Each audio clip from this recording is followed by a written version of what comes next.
we talk strategy, stories, and solutions for building better businesses and bolder lives. I'm your host, Jennifer Hightower, owner and founder of Hightower Edge Marketing, a full-service marketing agency helping businesses clarify blind spots and help them grow with growth strategies. Today's guest is a woman who has walked an incredibly dynamic path from the stage to the page to leading one of the most successful Keller Williams Realty offices in her region. Barbie Johnson started as a professional speaker, became a transformational life coach, and then pivoted into real estate in 2008 at the height of the market of uncertainty, no less. Since then, she's not only weathered the storm, she's grown a small market from just 12 agents to 148 by 2017. She's an author, a leader, and someone who understands the heart behind home buying and selling. Barbie, welcome to the show. Thank you. What an honor to be here, Jennifer. Thank you so much for asking me. So happy to have you here. So let's dive in. Let's start with your story. You've had such a unique journey as a speaker, a coach, author, now real estate leader. What inspired you to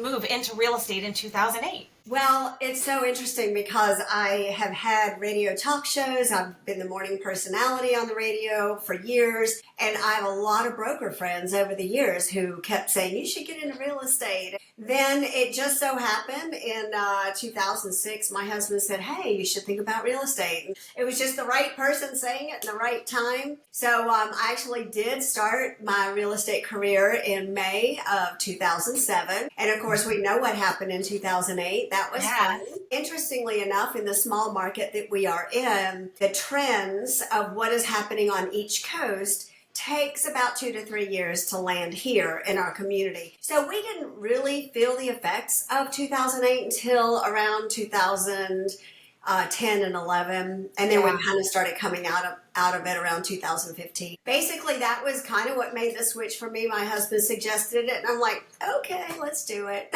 I can definitely relate to at that crash, because I think that's right about when I was going through my divorce at the same time, but I was in Indiana at the same time. So I kind of did the same thing as you. It's like we rode that wave into it. Then I moved to California, and it was as the wave was kind of crashing and done, you guys were getting hit and I had moved out. So.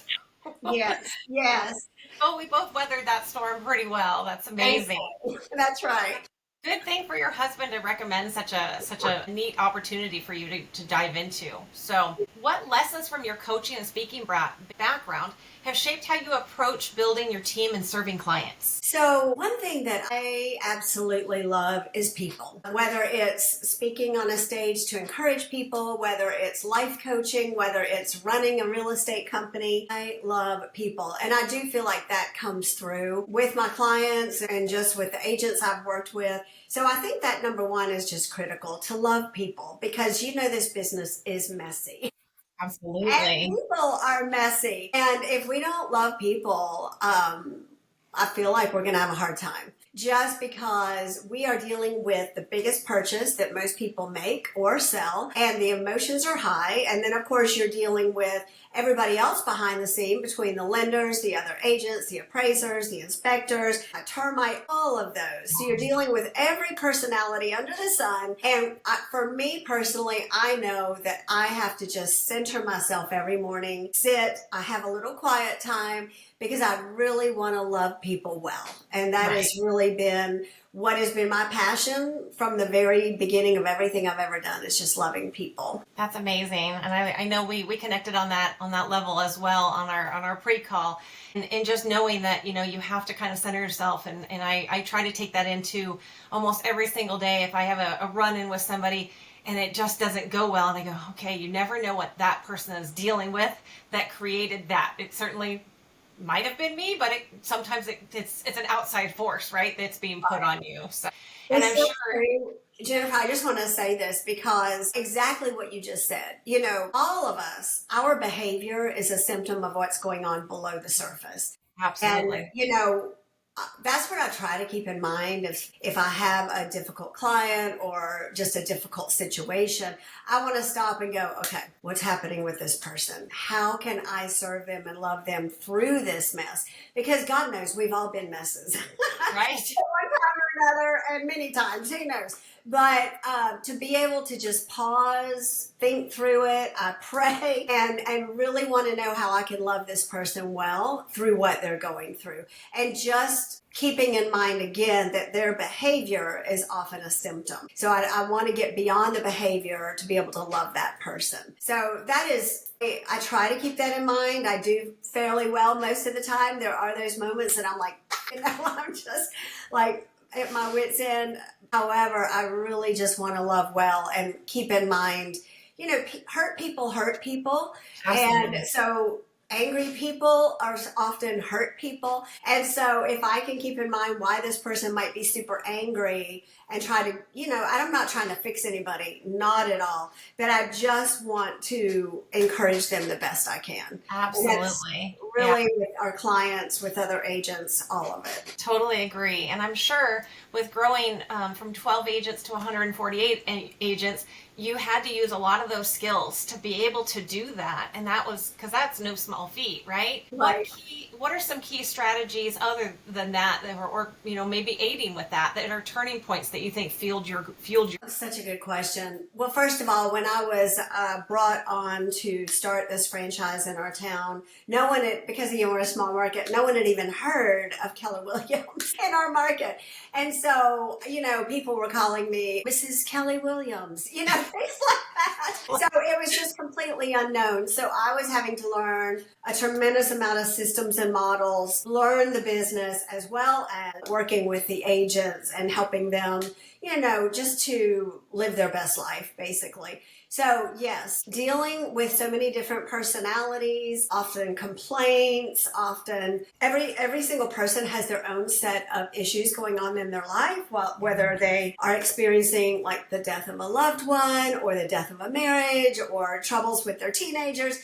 So again, trying to keep in mind that what I'm seeing on the surface is just that. There's so much more below that I can really work to encourage them through.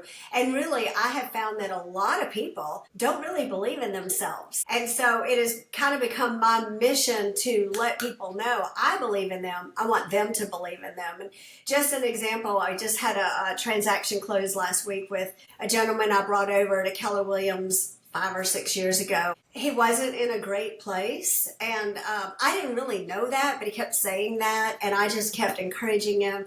And we closed the deal last week, and he just, with that transaction, capped and hit 100% commission. Also, I'm a signing broker, and I had gotten over $1 million worth of contracts to sign for him that same day.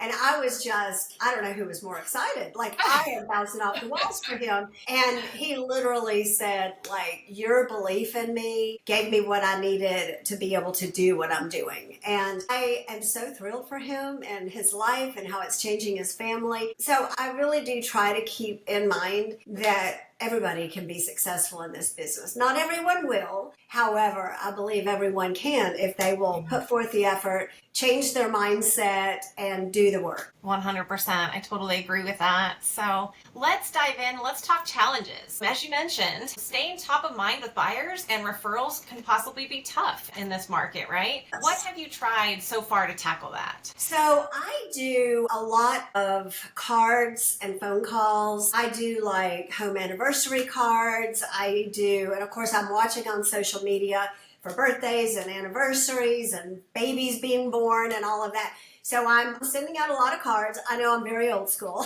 I also do texting. I'll send out texts. One thing I've done when I have a closing, when I do the final walkthrough, I always, and this is with the buyers, I always take a picture of the buyers in front of the house. So then I also have the app called Time Hop on my phone. And so every morning I look at Time Hop. And Time Hop basically, do you know what that is? I'm sure you do. I think I've heard of it before, yeah. Time Hop shows you every picture taken on this day in previous years. And so it goes back, and so just over the weekend, one young couple, newly married, I sold them their first house 8 years ago. So I'm looking at my time hop. I see that it's their 8-year home anniversary. I send them a text with the picture, and then they sent me all of these great happenings in their life. I also have technology in place that reminds me a week before, send out these cards or make a post or call them or text them.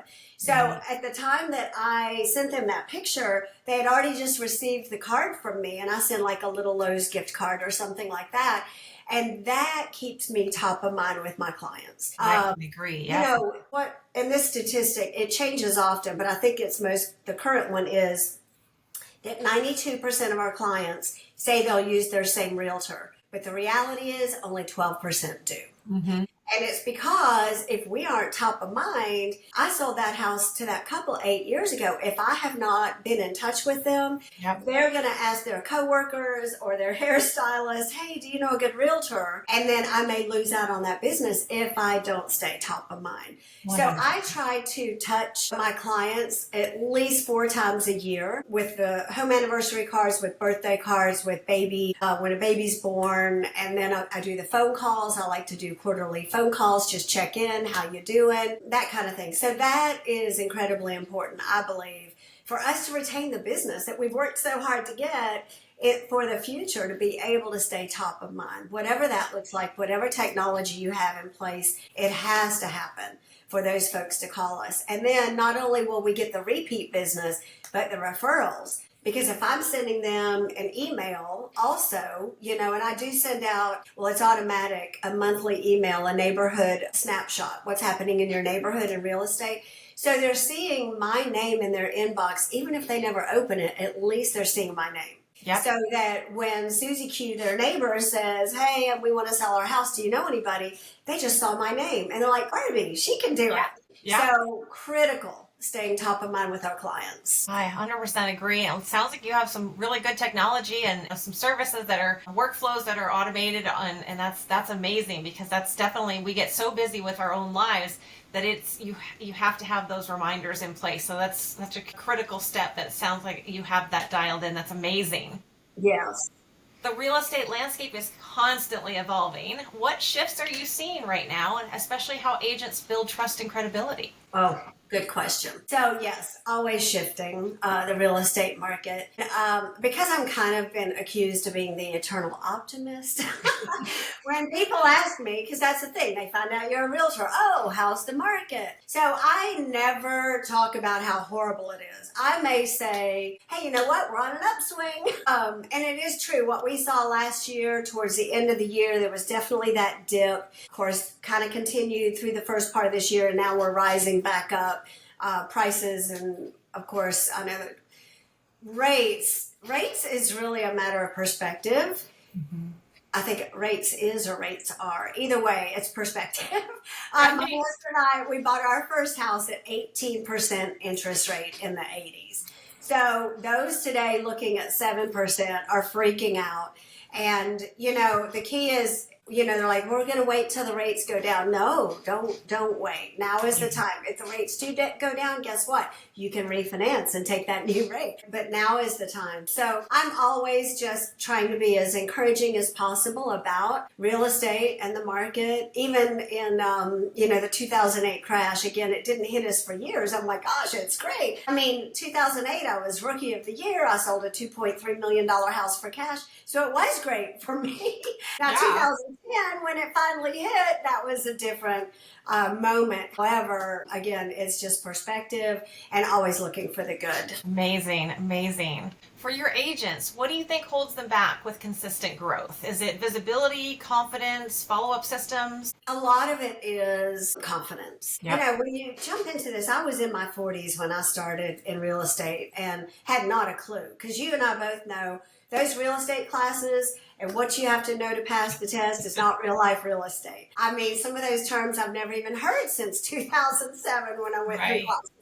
So really confidence is key, and how to gain that confidence. One thing I like to say is learners are earners. So if we are constantly learning and constantly growing and constantly putting in the good stuff, it's going to be helpful in our confidence level. One of the things is, and that is a key with Keller Williams, training. And I always tell people, those who show up, go up. So if you show up to these meetings, you're going to go up because you're going to be surrounding yourself with the right people. For those that may be lacking in confidence initially, shadow some people so you can learn. Shadow with, learn from the best. Ask them questions. And then you have to just do it at some point. It's real easy to say, well, I've got more to learn. No, you just have to get out there and do it.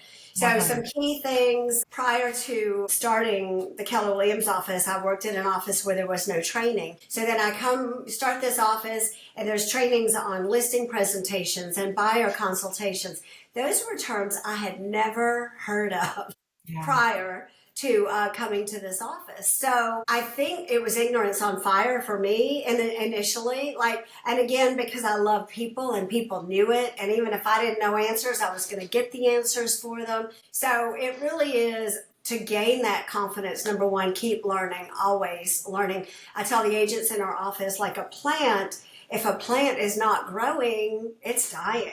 Absolutely. And we are the same way. So we have to continue to grow no matter what. Every morning I'm reading personal growth and development books. I'm reading real estate books. I'm reading one right now called Super Ager. And it's about longevity and quality of life. So I'm kind of in that place. So I'm constantly putting in things to learn and to grow because I don't want to be one of those dying on the vine. I want to keep 100%. It is, well, it fires a synapses in your brain. If you're just watching TV or doing something that you're not actually engaging that thought process, you're decaying. I saw a beautiful painting actually that showed that same process, that above the ground it was green and flourishing and lovely, but then if it didn't get water, it was decaying. It was such a moving kind of a piece. So it was like taken back. So wow, you've led and inspired and grown teams. What do you feel you're most proud of in your real estate journey so far? Oh man.